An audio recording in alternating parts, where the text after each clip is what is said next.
I'm Emilio Chavez, and I'm here with Bonnie Alvarado, and we're just gonna talk a little bit about her experience in Salinas and how it was like during the war years. So, we'll start with your family. Can you talk a little bit about your family history, like why they came to Salinas? Well, I was very small. I was born in Loveland, Colorado, Mm-hmm. and they waited for me to be born to come to California. And what was happening in the Midwest is what they called the Dust Bowl. And the whole Midwest was going through like a 7 year drought. And when the winds blew, the dust got so bad that people were choking to death and animals were dying. And all the farmers that lived there for years and years and years, there was no water, there was no crop. The people would wake up and their house would be full of sand from the wind, and they would, I mean, there was no work. And my father and mother, there was four of us. I had two brothers, a sister, and then I was born in Loveland. And my grandmother lived in Salinas, and she had 10 kids, and Mm-hmm. they all lived back in Nebraska and Loveland. And she said, come to California, there's work here. So my mom and dad decided they were going to have to leave Colorado. And they waited for me to be born, and I was born in September. And then first part of the year, they started out for California. And somebody gave my father a car, and it was Mm-hmm. a old car already. And he worked on it, and he took the seat out of the back of the car, and all the neighbors gave my mom and dad food, and they created probably the first station wagon. They put all the Wow. food under where the seat was, and then they put a mattress on top, and all of us kids sat on the mattress in the back. And as we were leaving, my grandfather stood there and he was crying because his daughter was leaving with all her children. And my dad said, oh, hell, come on. So my grandfather ran in and got a suitcase. And all of our suitcases were, what we had was tied on the top Mm-hmm. of our car, and all the food that we were going to eat. And I think they probably had $5 or $6. Wow. And they headed to California. And along the way, it took them about 6 weeks to get here. What we could probably do in 2 days, maybe. If you drove all the way, you could probably do it in one swoop. Right. But they went Highway 66, and that's what most people were traveling. And it was a terrible road. It was, a lot of it wasn't even paved. And they would stop along the way and cook, make a fire and cook, or take a break. Or my dad would stop if we ran out of money, and he would find a job, a mechanic or something, and make a few dollars and to feed us, and then we would be on our way. But a lot of people took longer than that. I have friends that it took them 3 months to get here from Texas. Wow. But a lot of places there didn't have gas. People were pushing their cars. There were no hotels, there were no restaurants. So everybody was just camping on the side of the road, and it was accepted. So Mm-hmm. we got here, and what we didn't realize is that other his other brothers were coming also. And when we got here, my grandmother lived in a little tiny two-bedroom house out in Alisal. That was, my house is small, but it was really small. It was one bathroom, two bedroom, maybe 600 square feet, and 16 of us lived in that. And we lived there about a year. And the adults all slept in the car, and so the kids could sleep in the house. And then the adults started getting jobs. And my mother, and her first job was a waitress, and my dad was a dishwasher. Wow. And what kind of jobs, going back to when you guys were coming over here, what kind of jobs did your dad find when, They the would odd wash jobs? dishes. They would do yard work. My dad was a mechanic. Mm-hmm. Cars were very simple then, and he could work on a car.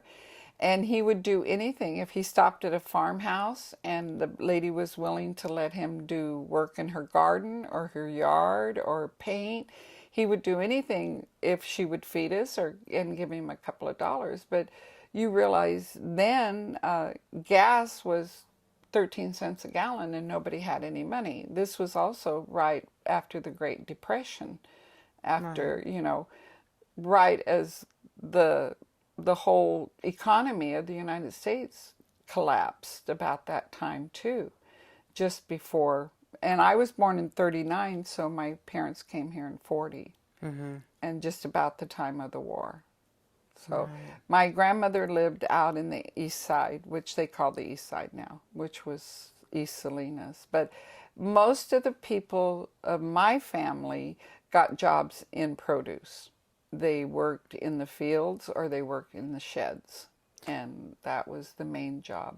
And you said that all you guys lived in one house. One house. 16, 16 people. 16 people. How many? 600 square feet, right? You guys Very had, tiny.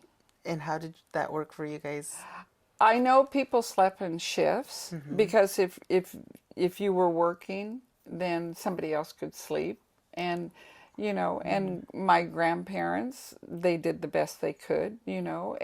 We didn't know everybody was going to show up at once. And we had my grandfather with us too. So he got a job. And then as soon as we could save some money, our first house was a converted chicken coop. And it was in East Salinas, and everybody was coming here during the Dust Bowl. People from Oklahoma, Alabama, Colorado, all those states were being affected by the Dust Bowl. And so all those people were just coming in mass. And John Steinbeck wrote about Grapes of Wrath and how poorly people were treated, and how poorly people were paid. And everybody was coming. They would actually send flyers to the Midwest, say, come, we have jobs. And then people got here and they didn't have jobs. Too many people showed up at once. So then they were probably expecting less people, or that might have been... I don't think they really knew, but once they took advantage of so many people wanting the same jobs, they could treat him poorly, not pay him hardly anything. And John Steinbeck wrote more about the San Joaquin Valley than about our Salinas Valley.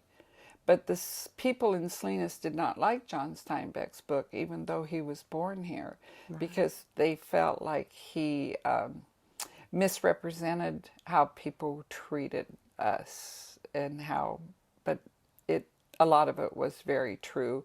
And if you've ever seen the pictures of the Dust Bowl and how people lived in labor camps in tents, and when we got here, there was not enough housing, and some of the prominent people, like Jim Gaddis, who is a big property owner in Salinas, and the Applings, who own the Appling Inn, and the Appling, they own the Toyota. These are all these are all the Okies that stayed here.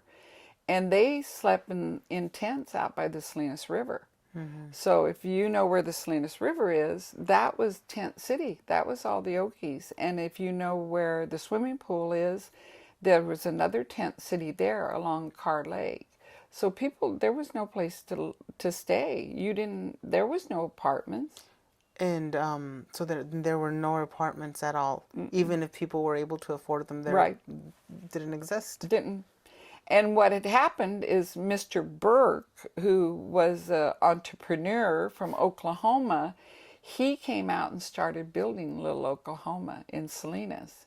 And that's what my grandmother had, is one of Mr. Burke's house. He built like 600 square foot, just the exterior. And then each person, it was up to you. You could buy one for $300 or $400 on a piece of property. There was no plumbing.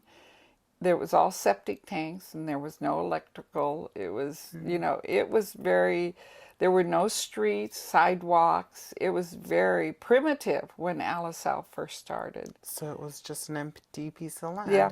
And my friend owned property on the corner of Del Monte and Williams Road, and that's where the Alisal Elementary School was built. And her father had a chicken ranch there, and he sold the property to Alisal Elementary School District, and they built a school on his chicken ranch. So life has changed a lot. I'm 74, so in 74 years, it went from chicken coops and no sewers, and when we came, there was no water system. So I have a friend, same lady that had the ranch. Her parents started the water company because we only had wells, and so it's like building from the ground up. Exactly. So then each neighborhood or each family had their own well? Each family had their own septic tank, but Uh-huh. if you had a well, maybe 2 or 3 families. Because that's really expensive. Well, you had to dig a well. So the man who had the best, people started asking him, "Can we get water from your well?" And as people came, he realized he needed to put lines in. And she said that they used to put lanterns, gas lanterns, along the street so people would know where the water lines were. So I mean, it was all primitive. There was no PG&E digging lines or anything. So when they first started, her brother and dad and them, they would dig the line and lay the water line to your house, and you would buy water from them. And then they just expanded as the demand came, and they developed the Alcoa Water Company. So all of these Okies that came here, the one man, Bill Ramsey, he owns Man Packing, which is a huge company in Salinas, and he came from Texas with 8 of his siblings, and it took them months. They pushed their car because there was no gas. Right. And they weren't from the Dust Bowl. They came because of the stock market. His father lost everything when the stock market crashed. So Yeah. And what do you remember most when you were young, growing up? how simple life was. I think that when you think back, my mom and dad bought a very small 2-bedroom house, and there were 10 of us. By then, my brother was born, and my uncle had rode the railroad trains. He was a hobo. He went when we all got here. He wanted to come, and he caught trains and came here. And we had a nephew living with us, so there was 10 of us. And my mom and dad bought a very small house for $500, and my dad built a 2-story and made it bigger. And our neighbors were all Okies. I mean, we were all from Oklahoma, Alabama, Colorado, but as far as everybody was concerned, we were all Okies. Yeah. Even though I'm from Colorado, I was always considered an Okie. And it was okay. We were all poor. Everybody helped each other. You didn't have to have a building permit. And when you wanted to build on, you just built on. And we lived 1 block from my grandmother, and my uncle lived another block, and another uncle. All of us kind of stayed together, kind of like the Mexicans are doing now. They're all in the Alisal, and they took over Little Oklahoma. Now it's Little Mexico. It's just a different culture. It's different cultures. Yeah. They, move there, and everything changes, right? But when I lived there, you could play outside in the street and play baseball, kick the can.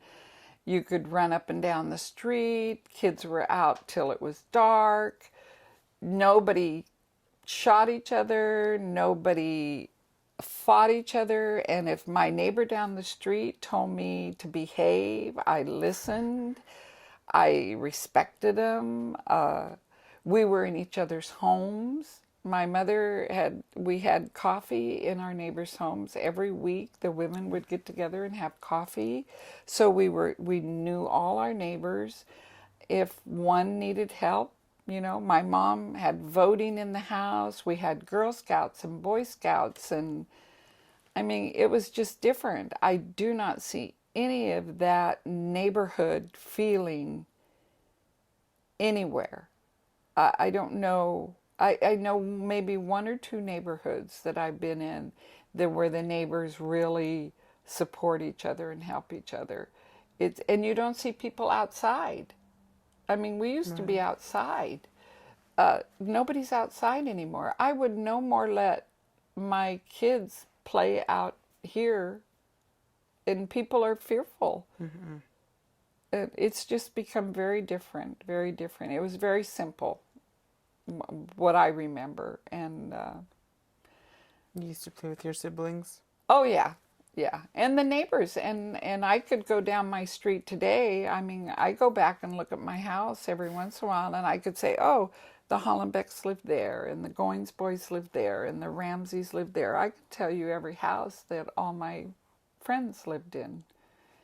And one lady still lives out there that lived across the street from me, Frances Lewis. She still lives out there. So I still go out in the neighborhood. I loved Alisal. It was a Mm-hmm. wonderful place to grow up.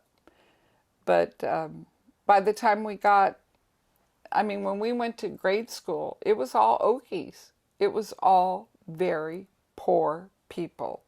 If you had a pair of shoes, you were very lucky. So then would you say that you would be in school, was it different? Like you like all the Okies, were they like by other kids, were they teased? Well, we didn't go uptown. At one time, when my parents first came, the police used to sit at the railroad track. The police cars would sit there to discourage the Okies from coming into town, Oh, into downtown Salinas. People didn't want the Okies. And you get the same feeling about the Mexican people now. You know, there's a big discrimination. And I'm married to a Mexican. My girls are all married to Mexicans. But there was definitely not, the Okies were not welcome. We kept to ourselves. And as long as you were at Alisal Elementary School, everybody was the same. Everybody at Fremont School and Sanborn School, all the schools, they were all just filled with little Okie kids. The kids nowadays, you know, they have to have this clothes and that clothes and shoes, and we just didn't. We didn't have a lot of stuff. And our meals were one pot. We either had a pot of beans and cornbread, or chicken soup, or spaghetti. We didn't have meat. We didn't barbecue steaks and chicken, and we didn't. Nobody did. nobody did. The big thing was fried chicken on Sunday. Mashed potatoes, fried chicken, potato salad. But nobody was buying steaks. But nobody else was either. So, and we made our own ice cream, and it was just a wonderful place to grow up. So as a child, you were very We were isolated but at and the same time you were very happy. happy. And all of my cousins were the same because they all lived out in the Alisal, same place we did. My only uncle, two of my uncles became chiropractors and moved to Merced and joined the Elks, and and they were so different from the rest of us. They had to have the formals and the tuxedos, and it was very strange to us. They were very, very different. They were professionals. But we found once we hit junior high, we were still isolated because we were still out on the east side. We were still in Alisal. The rude awakening was when we went to high school. And when we went to high school, all the kids that lived uptown that had the nice clothes, that had the more professional parents, we just kind of clashed. We stayed separate. The Okie kids kind of hung together, and the uptown kids hung out together, and that's how it was. It was just normal. And Right. if you look at the yearbook, the uptown kids are the ones that were the officers, that were in the camera club, that ran the school, that were the cheerleaders. They were all the kids that lived uptown. And very few of you participated in Right. those activities. Right. And what we found also was the uptown kids, their plan was to go on to college. We didn't have that mentality. Not a lot of my friends or the Okies set out for college. Very few had that goal. What we ended up doing is we got married and started our family and got jobs. And I graduated in June and got married in October. So it was sort of like a cycle. Yep. It was sort of like a cycle. And that was okay because that's all we knew. So all of my friends were doing the same thing. All of us were getting married when we were 17 and 18 years old.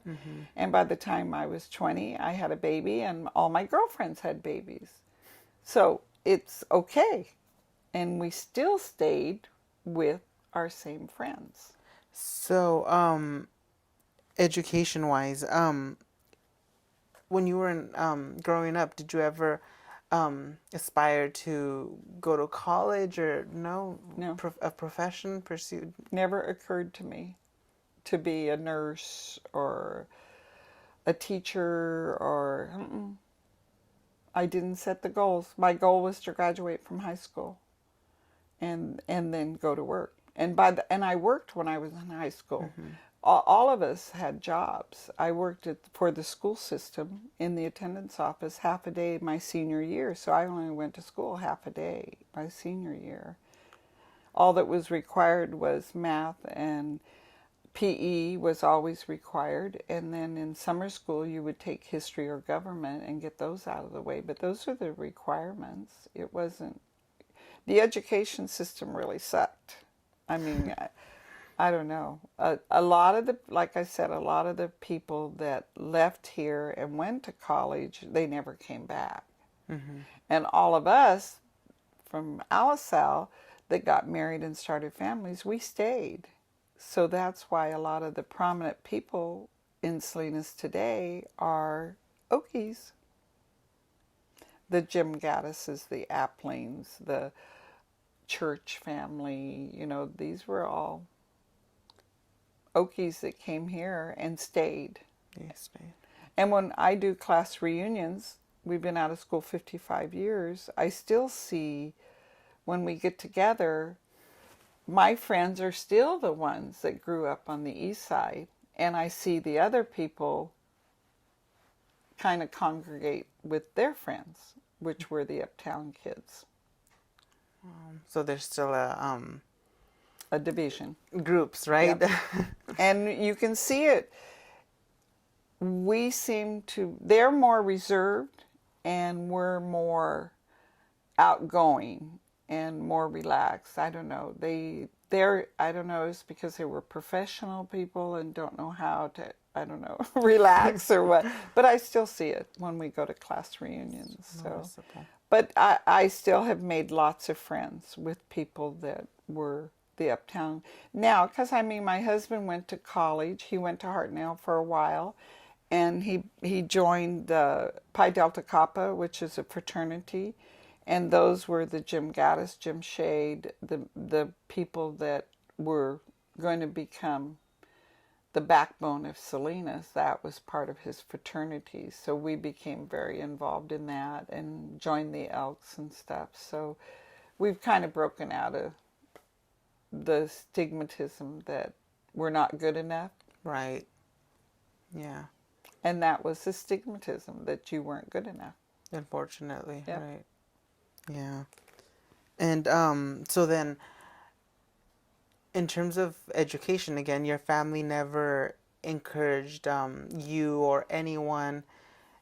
Was it something that was never mentioned? It wasn't even a given. My oldest brother graduated from high school and went right to work. My sister graduated from high school and went to work for the phone company. None of us went to college. None of us. My brother joined the Navy Army when he was 16. And I got married, and I was working in high school, and as soon as I got out of high school, I was working for Bank of America. Oh, wow. And it never occurred to me that I should go to college.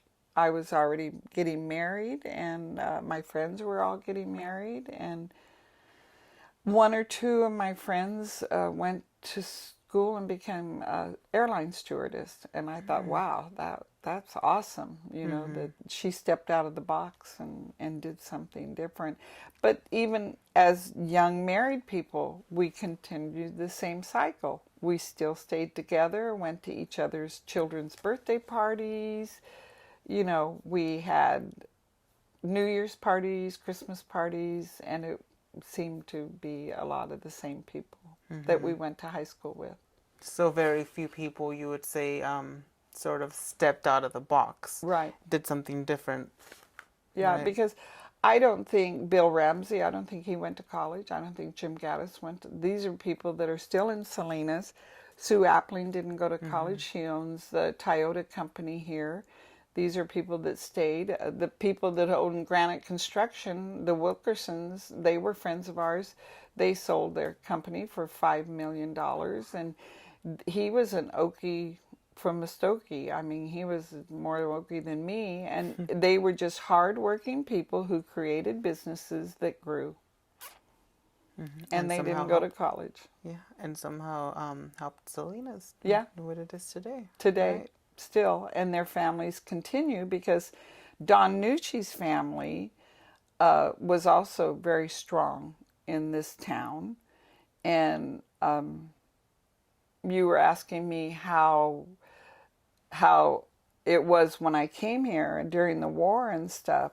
And one of my dad's first jobs was he was a dishwasher, and then he got a job loading lettuce into what they would do is all the lettuce would come to a shed, and all the lettuce would be packed in cartons, and then it would go down a conveyor belt, and my dad would pick up these cartons of lettuce and throw them into box cars on the train. And then they would have huge chunks of ice and blow ice into the boxcars, and that's how they shipped shipped lettuce before they learned how to vacuum cool. And during the war, my dad had been drafted, and he was going to go into the Army. And Don Nucci's father, Mr. Nucci, owned the packing company, and he went to the board, what do they call it? Where your the draft board, and he told him, I really need Keith Wright to work for me. He's one of my best workers, and what I do during the war is provide food, and I need him. So the draft board deferred my father to not go into the Army, which was wonderful because my dad didn't have to leave, and he had a big family to raise. Right, and you guys obviously didn't want him to leave, right? Right. During the war, really no. hard Yeah. for your family. And my mother went to school and became a nurse. So, I mean, she wasn't well educated, but that it never occurred to me to go to college to become a nurse. And your mother went to school in Hartnell. They had a Hartnell. nursing program at Hartnell, and she went there and had 5 kids at home. Where did she work here in Salinas? When she worked at Natividad for 27 years. Wow. So she was a nurse at Natividad, and my sister got tuberculosis, which is a disease of the lungs, and at that time they put you in the hospital. And so my sister was in the hospital at Natividad for a year because that's what they did. They thought if you were around people with TB, you caught it, so they would isolate you. And so my mom luckily worked there while my sister was in the hospital. But it was amazing. She had 5 kids. Her brother and her father lived with her. She went to school, became a nurse.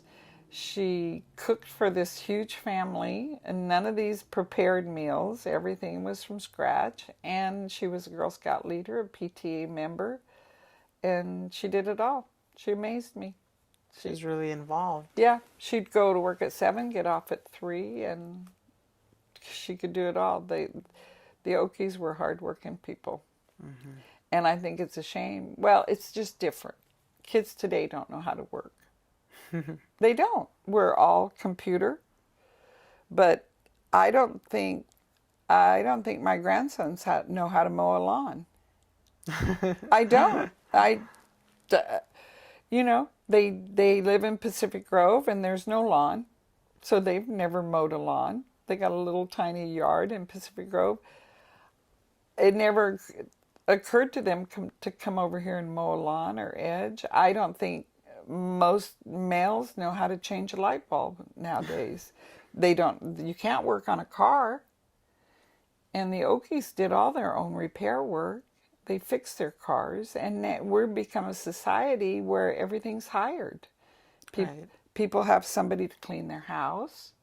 They have somebody to wash their car. I don't see my grandson washing their truck. Everybody, you go through the car wash. So what? They go to the gym to work out. Get out and do yard work. I mean, what do you? I know people who work in the fields that still pick strawberries. Some of the girls at Everett Alvarez, but really, the youth today, I don't think. Could you paint a room? Could you? Different lives, the different eras, right? Yep, Everything, things change, right? they do, and they've changed tremendously. Drastically. I mean, my dad built rentals on Del Monte. Right now, there's shootings on Del Monte, but when my husband and I got married in '57, my father rented a house for $50, an apartment, and because we were family, he rented it to us for $22.50. So that's what me and my husband paid for rent our first 3 years we were married. And we saved money and bought a house. And our first house was $12,000. And we put it on a 30-year loan. So our payments were $100 a month. And we wondered how we were going to make $100 a month house payment. Because I worked at the bank 2 weeks and brought home $92. I worked 2 40-hour weeks, 80 hours, and brought home $94. So that tells you what apples and oranges. $12,000 for a house was a big commitment. So $22.50 rent. Life changes rapidly. Now your cell phone bill's $150. Yeah, Definitely. definitely different. But because he had the rentals, I learned to paint. We have rentals now. We go in, we do our own painting, we do our own yard work, we can do most of our repairs. People can't do it anymore. They just don't. You expect somebody else to do everything. You have somebody come in and clean your carpets. Right. Yep. It's just more common, and people just think it's easier. Yep. Right. That's why it's So life changes time. quickly. No, I don't have time. Yeah. But I don't know. I loved living in Salinas. It's been a wonderful place to grow up. And I know a lot of people feel very threatened in Salinas. They don't feel comfortable being here. Friends that don't live here wonder why we're still here, because we have such a bad reputation. Right. And you said that you married your husband when you were 17. 17. How was that like? I was in junior high when I met my husband. So I was 13 or 14 years old. And all of my girlfriends we had one high school, Salinas High. And so more than likely you met the man you were going to marry at Salinas or Salinas High, unless you went off to college. And so we dated and the high school years, and then got serious the senior year. But my dad didn't like him. He was Mexican, and he was a Catholic. And my dad was not a religious man, but he did not although he would play pool with my husband at the pool hall downtown, he didn't want me dating him or marrying him. So then there were some differences then, difficulties you encountered, right? Right. Your family wasn't accepting then. Well, there weren't a lot of Mexican people in Salinas at that time, and we were mostly Caucasians. We were mostly Okies in Alisal. A few Mexican families had moved in, but I didn't see a big division. I had other Mexican friends that I didn't feel different from. So, after we'd been married 30 or 40 years, we finally convinced my dad that we were going to make it. But yeah, and his sister was not real pleased, and she tried to tell. It was very difficult because she was a strong Catholic, and so was his mother. He wasn't, but they thought that we should raise our children Catholic. But since I'm the stronger person in our family, and I'm more religious and I'm Baptist, then I raised my kids as Baptist, and that was fine with my husband. It was outside his family that had strong feelings. Right, because I mean, you had your well, everybody has their own ways of raising their kids, right? So you chose to raise them Baptist. Baptist. And I don't believe in spanking, and I didn't spank my kids, and my family didn't spank me. But his family believed in whipping, and what I call beating, and I didn't. So we had a difference there. They felt like, spare the rod, spoil the child. And I figure you don't have to beat people to control them. So we had issues there. But my 3 daughters have grown up to be beautiful women and really, really strong. And by the time my children started school, by then Alisal had become more and more Mexican people. I'm already in Alvarado, living next to a Mexican family, and Alisal High had been built, and that was a lot of Mexican people going there because the Mexican people were moving into Alisal because we have cheaper homes. Mm-hmm. And my girls all met Mexican boys, and they all married Mexican boys. I'm the last Okie in the family, pure-blooded Okie. So, so then your 3 daughters. All 3 daughters married Mexican boys. My oldest daughter married David Flores, so she's a florist.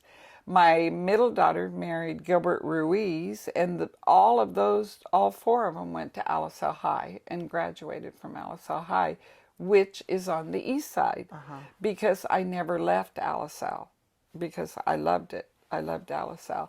And my youngest daughter, she went to North High, but she met a Mexican boy when she started working at Household, and she's Villarreal. So I have Alvarado, Flores, Ruiz, Villarreal. So we all married Mexican boys. So it's okay. We just changed the dynamic of my family because most of my cousins and stuff were married Okies. Right. So, and most of my friends are Okies. It was probably hard to break out of that cycle, right?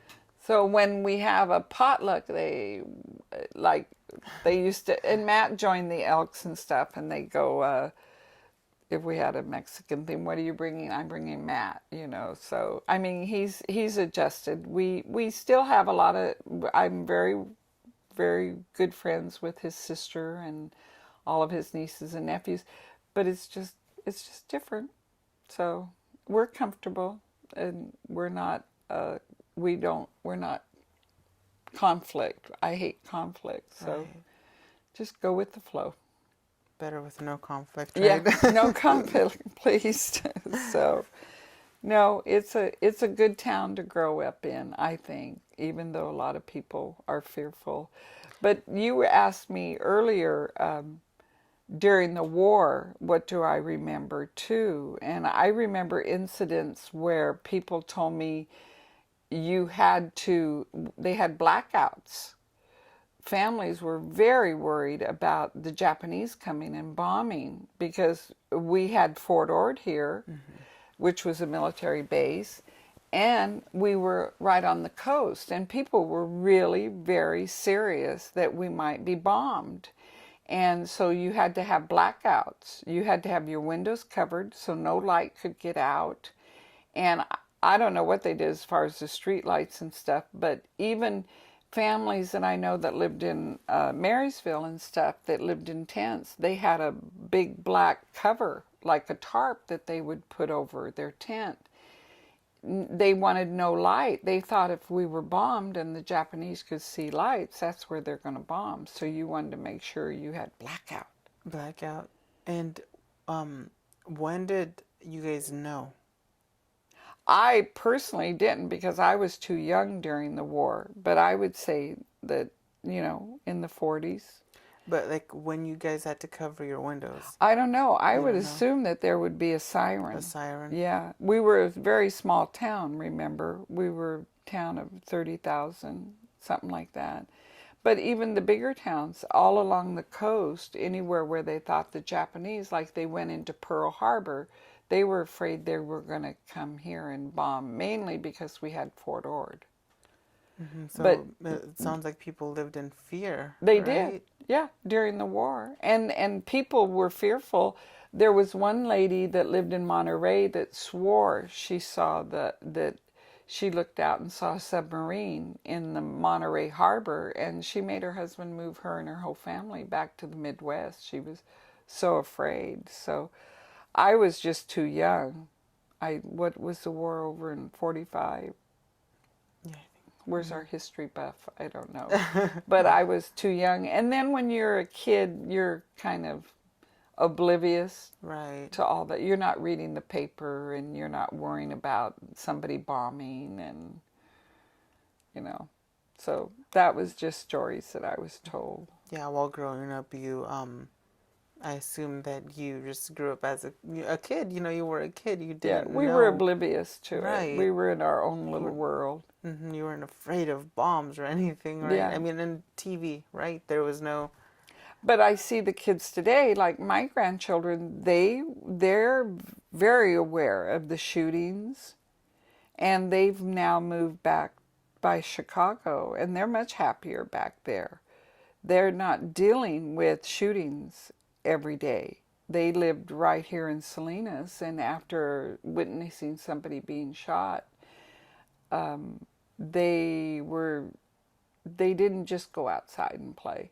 Usually if they were outside, one of the parents was out there watching them. Supervising them. Yep, they had to be supervised. So, and I think that's a mentality. The young Mexican boy walking to school is a target.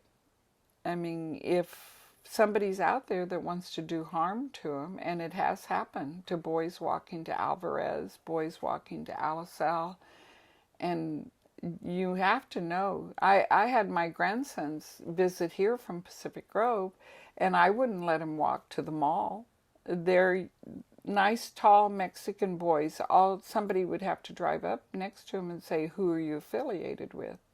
Which means, what gang do you belong to? And it is fearful, I think, for these young boys. Yeah. So, It is. It is very hard. And so then, would you still say that the most significant changes to Salinas, the violence? I see over the years, we're talking the 50s, 60s, 70s. I've seen in the last maybe, 20 years, it's been getting worse and worse and worse.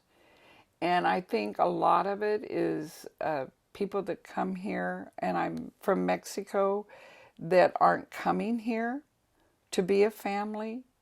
They're coming here to be part of La Familia, which is people who rob, prostitution, drugs. They're not coming here and saying, I'm going to go to Salinas where I'm going to have a better life and I'm going to bring my children and I'm going to work here and make a good life. These are people that they're not doing that. They're looking for an easy life, and that involves drugs, prostitution, robberies, killings. And most of these people that are doing the shootings belong to gangs.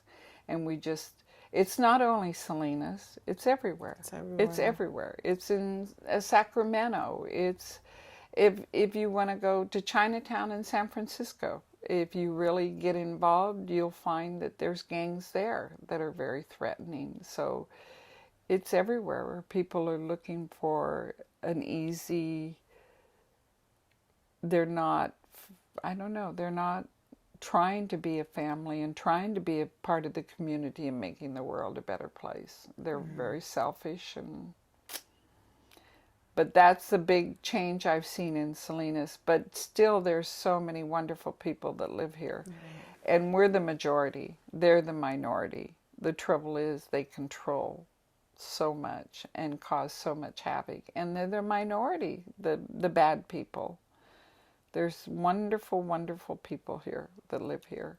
Would you say that the most significant change is the violence then, or Yes. yes? And disrespect, people who disrespect other people's property.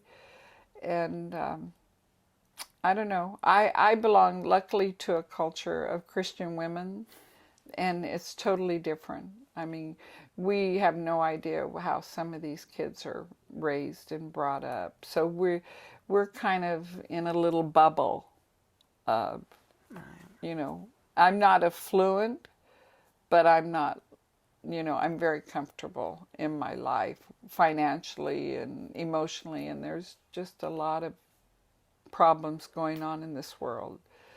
But I'm lucky. It doesn't affect me personally.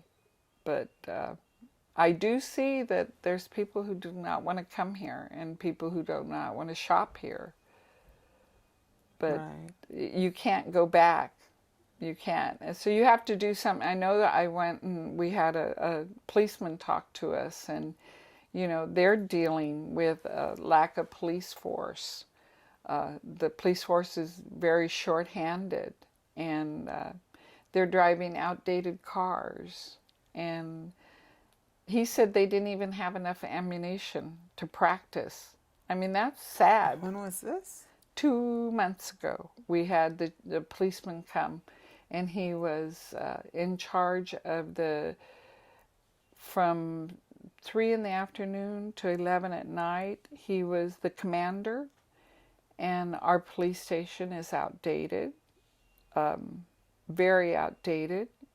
We're short about 30 policemen, that we should have more. And if there's a shooting, it ties up so many of the police force. If something else happens, sometimes they can't even go to those calls. So, and I just did a tour of the fire station last week, and they're shorthanded, and it's funding. So they've retired people, and those jobs have not been filled. So it's unfortunate because Salinas, I mean, the population is, you know, to growing. become more involved or more informed, we've had a policeman come and talk to us. My Christian women's group, there's 50 of us. So we wanted to be more informed about the police, and we wanted to be more informed about the fire department. So you're involved in the community a lot then? Right. And I work with the library, and I've done a program. I had speakers and involvement with telling our story about the Dust Bowl and how all of us got here. And I reached out to people who actually were old enough to remember. They were like 9 or 10 when they got here. And I talked to one of the teachers. She's 94 years old. She was a teacher, a principal, and the superintendent of Alisal School for 35 years. And these were all people that were part of my program to try to explain how was Alisal formed? How did everybody get here? And it's called the Dust Bowl, and it's available to all libraries. And we're going to try to put it into book form. We're going to try to do the written word, because I went to the library to check out some of these people who were very prominent in Salinas were interviewed on tape, but it was those tapes, tape to tape. Okay. Yeah. And the library had them, and they didn't take care of them, and they all disintegrated. All this history that these ranchers and the Applings and the people actually told their story. And a friend of mine said, "Oh, my dad's story's down at the library." They taped him. So I went down and I said, I'd like to listen to the Appling. She said, "I hate to tell you, but all those tapes were damaged and they're gone. We've lost them all." So if we think we're so smart now with CDs, but are those chips forever? Are those memory chips that are they forever? I don't know. Are those CDs? Are those going to be lasting forever? I mean, we thought VHS was the new best thing. Yeah. Can anybody have a VHS player anymore? So all the stuff that's on VHS could very probably be destroyed, or people won't have a VHS player. And so we're trying to do the written word. But if you go to the library today, people aren't checking out books. So I don't know what we're going to do, but we're going to try to do it. You're doing oral history. Yes. So you're not going to do written. Well, it's both written and oral history. So what we're doing today is going to be converted into writing. No, it's not gonna be. It's not gonna be converted into writing. It's just the recording. So, but we'll talk about that. Yeah. So, do you have anything else to add? Well, I think Salinas, there's so many people that really care about Salinas, and so many people that came here as the Dust Bowl. And if that's the history that you guys are trying, the CSUMB is trying to record, so you're interviewing people in my age bracket that actually experienced, I think you better hurry up. Because people, people are dying. I mean, I just got a call today that Warren Goldman died. He is very prominent in Salinas, and Jim Appling died a couple of years ago. He helped create so many businesses here, and when you look at Jim Gaddis is 75. My husband's going to be 80. I'm going to be 75 next year. If you guys don't hurry up and get the history, there's not going to be anybody left to tell it. And the ones that are here won't remember. So, I don't know. I think Salinas is still a wonderful town, even with the violence. I think personally, input here. I think it is too. I do. What I feel bad about is the parents are so few parents are getting involved with their children. My children are all involved in sports. All my son-in-laws coach. My son-in-law is the head coach at Pacific Grove High School. My other son-in-law is a coach for girls softball at Storm right over here. My other son-in-law is a minister, and he's a coach. He coached for the Salinas Rec League, and none of these guys make any money. They do it because they love the kids. But it's the same people. The same people. My husband had a wrestling club for 50 years. Oh, wow. And he was inducted into the Wrestling Hall of Fame. Do you think he could find somebody that would take over and dedicate? He didn't have any wrestlers. He had 3 daughters. None of our daughters were wrestlers. He did it because he loved the sport, and he would go to the east side and pick up all these boys who had no transportation, no money, and he coached them for 50 years. He did this. You couldn't find anybody to take over, and he finally dissolved his wrestling club. If the parents don't start getting involved with the children, our society is going to be in big trouble. And you have to start when they're little. And when you have grandparents coaching Little League, and you have grandparents raising their grandchildren, even great-grandparents raising their great-grandchildren, what is wrong with this society that you don't have more participation with the youth. I don't know. And I think that's where we're gonna lose it if we don't spend more time with our young people and guide them. Yeah, because well, it is a growing problem, right? It's been slowly. I mean, when it's the same people all the time. And I know the Mexican women are not culturally raised. I saw my mother as a Girl Scout leader and PTA, so that's what I did. But you're not seeing the Mexican people from Mexico doing that, so their children aren't learning that. I mean, you don't, the only thing I really see is soccer. And that's to me not a, it's not football, it's soccer. And that's because in Salinas we're 75-80% Mexican and soccer is their sport. So you see a huge participation there. But I think right now, if you want to make Salinas a better place, get involved with the youth.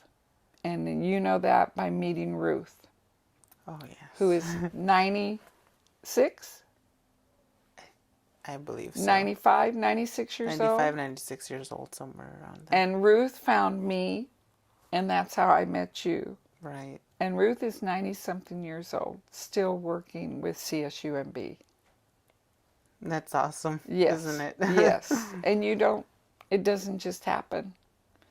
I would have never met you if a lady 90-something years old was not working with your professor to make this oral history work. She set up the rec center so you guys could see the first USO in Salinas.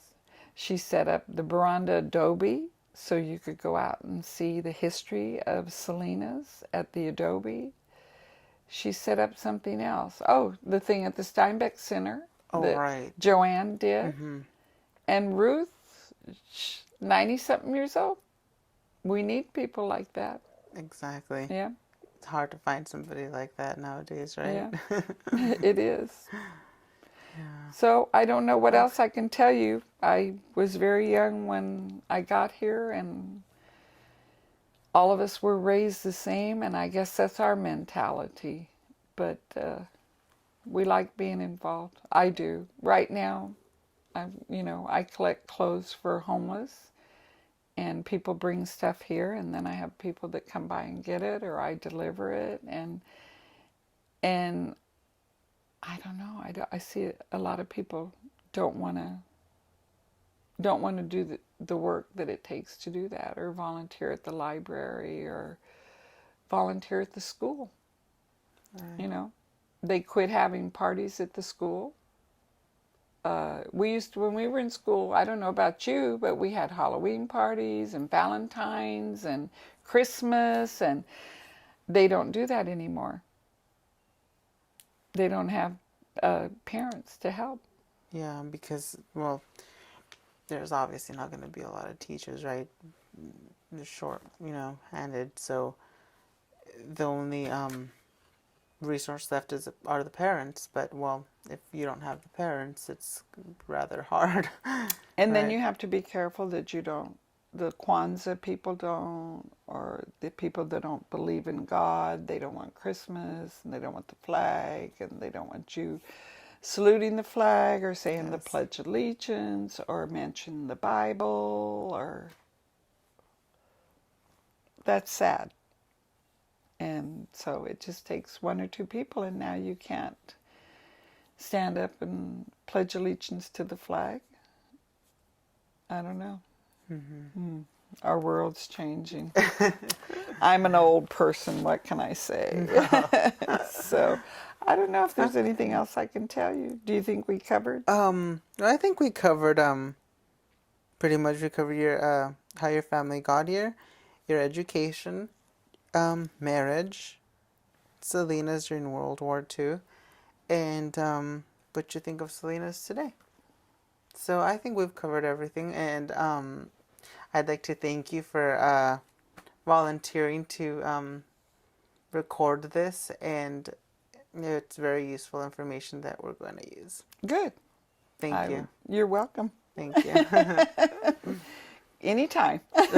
So I'll let you work with us when we do oral history Oh, that'll be at great. the library.